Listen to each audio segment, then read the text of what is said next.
parler d'Ntelaqa, je crois que Ntelaqa, pour moi, c'était un très bon programme et il est toujours. Mais ce qui manque, il y a deux phases, à mon avis, en Telaka. Il y a la première phase qui était d'oxygène au moment du lancement. À ce moment-là, si vous vous rappelez, on était en plein démarrage de crise Covid. Donc, il fallait une bouffée d'oxygène les jeunes et pour l'entreprise d'une manière générale. Donc, c'était un bon démarrage. Donc, il y avait une sélection assez rigoureuse. Par la suite, il y avait Ntelaqa. Le démarrage d'Ntelaqa, à mon humble avis, du fait que je suis plein dedans de vu mon travail d'expert en entrepreneuriat, le démarrage, ça a été très bien fait parce qu'il y avait une vraie sélection de projets, une vraie sélection de profils et il y avait un certain début d'accompagnement. Mais par la suite, on ne sait pas qu'est-ce qui s'est passé.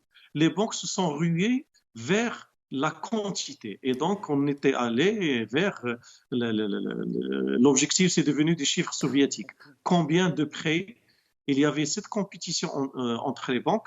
Combien de prêts chaque banque avait donné Mm. pour servir de communication et pour servir de... Et à ce moment-là que les problèmes ont commencé avec le manque avec l'absence de remboursement. Et l'absence de remboursement, je crois que c'est un point dont Telaka n'a pas tenu compte, c'est que c'est un crédit qui était donné en pleine crise. C'est Et ça. donc, Alors justement, est-ce que...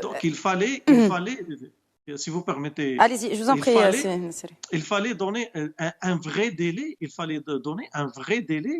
pour commencer un vrai délai d'échéancier pour rembourser ces crédits.